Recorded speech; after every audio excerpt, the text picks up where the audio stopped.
In this episode, I'll be sharing with you what a home appraiser looks for.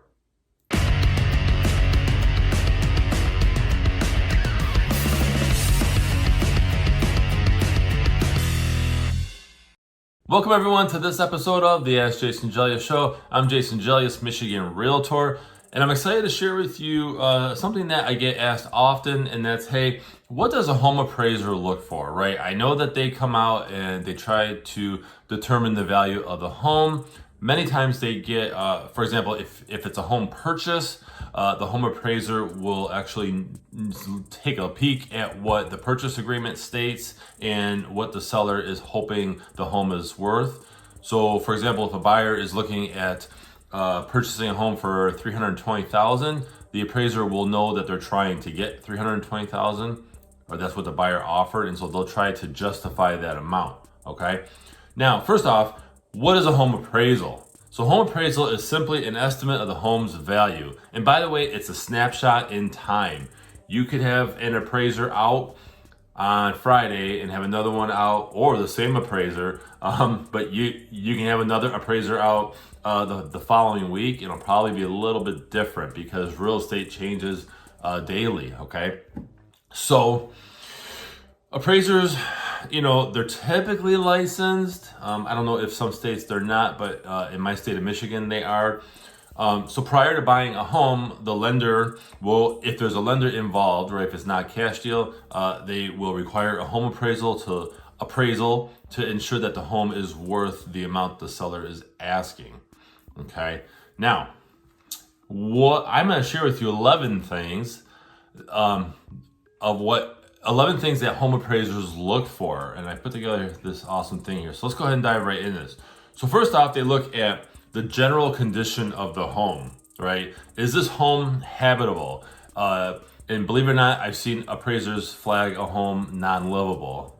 It's frustrating. Even though somebody like a seller has been living in the home for a while, if the condition is really bad, it could spark a red flag with the appraiser, okay?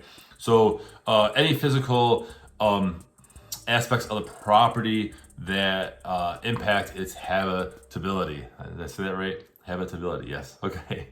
Number 2, the home's location. Okay, location. That's what it means in real estate. However, they look at where the home is located, the comps of the home. Are there a lot of rentals in the area? Is it in a suburb, or is it in a rural country area? Whatever the case is, that's what they look at, okay? And then they look at what's nearby too. Are there store plazas too close? Just industrial complex close nearby, all these things, okay? Number 3, the age of the home. So one thing many people don't account for is that appraisers look for the age of the home. A brand new build identical to your used home is not going to be that much of a reliable comp because it's brand new and it's probably gonna have new everything, or it will have new everything, okay? So that's not, it could be used as a comp, but it's not a strong comp. You wanna compare used homes to used homes in the area, especially if you get into older historic districts. That's just, it's a little bit different, okay? Now, number 4, the home's exterior. Appraisers go through, they take photos of the outside as well as the inside in most cases. Structural damage, anything cracked, leaking, bad shape, poor sidewalk, right? It's got tons of cracks, poor condition. Quality of the roof plays a huge role in your home's value. It's huge because roofs are not cheap, okay? Oh, and by the way, appraisers will also look at exterior siding and all that as well, not just brick. Wood, if it's warping or rotted, they're gonna note that. Number 5, design of the home. So if your home is extremely dated, hasn't been updated in several years or decades, which is common, then the appraiser will take that into account, okay?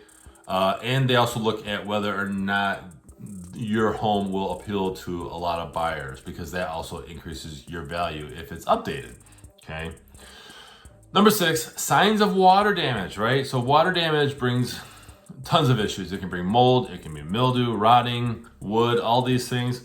If there's minor water damage, you can probably take care of that. But if they note this stuff, then that's going to affect your appraisal and actually the value as well.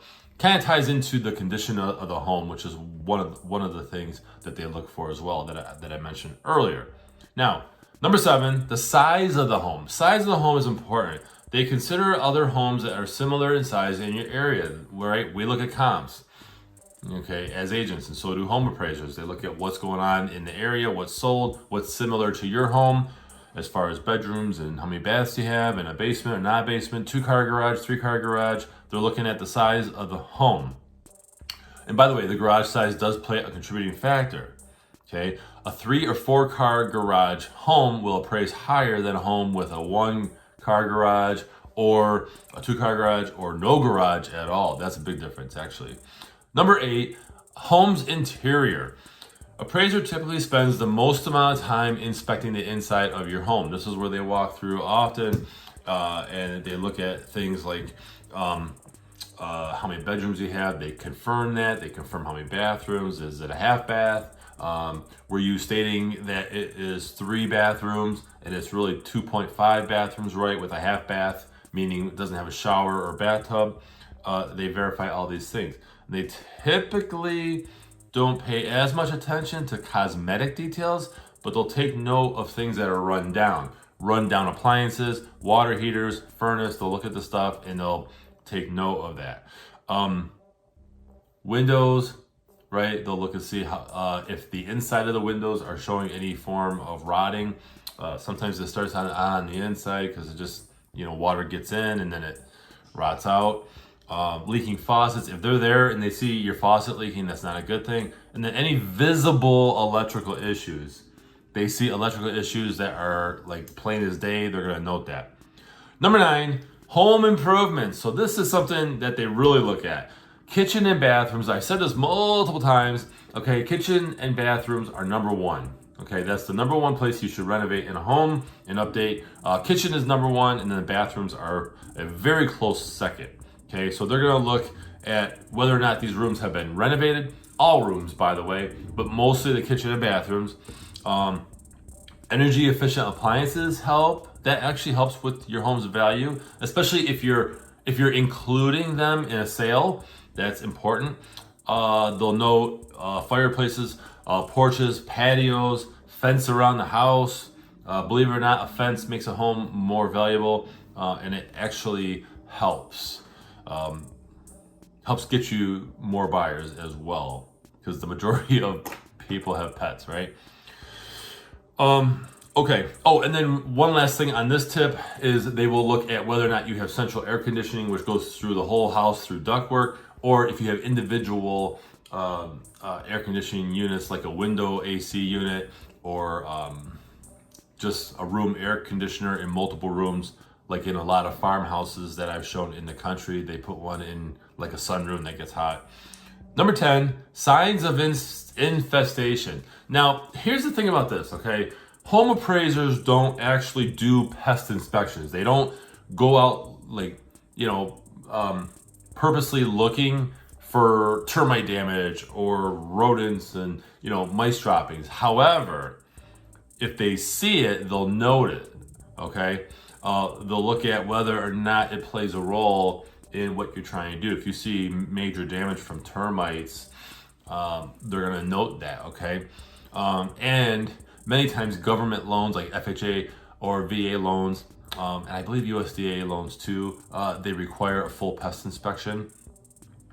Number 11, safety features, okay? So again, if you're obtaining a government-backed loan, like I mentioned, FHA, VA, or any other type of government loan, the appraiser is certified, I believe, or licensed to, or is actually qualified, I should say, to look for safety features that will affect. So, for example, you got to have smoke detectors, right? They look at that on every level of the home. Handrails. Handrails are probably the number 1 thing that I see pop up. Okay, if you have stairs going up to your porch, or even in the basement, if you don't have a handrail installed, and believe it or not, sometimes I've seen them taken off if they went to go move out their stuff or whatever, or move in and they never put it back on. But handrails are number 1 flagged items, in my opinion.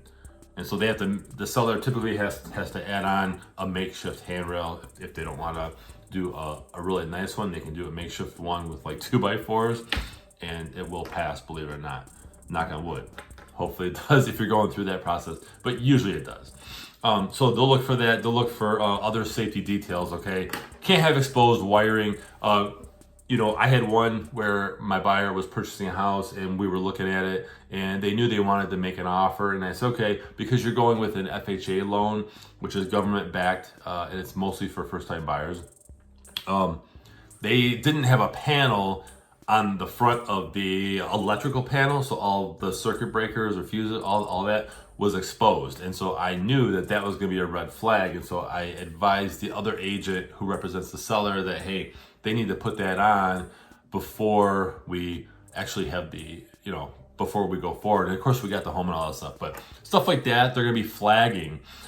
And typically those appraisers charge more if they're appraising a home that is looking to be purchased with a government-backed loan, because they have more qualifications, I guess. So these are 11 things that a home appraiser looks for. I hope you found this valuable. Hey, did you have an experience with an appraiser? Was it good? Was it bad? Share your thoughts in the comments below. I also invite you to follow me on social media. I share those links in the description below. And be sure to visit my website, it's allabouttherealestate.com. I appreciate you watching this episode, and I'll see you next time.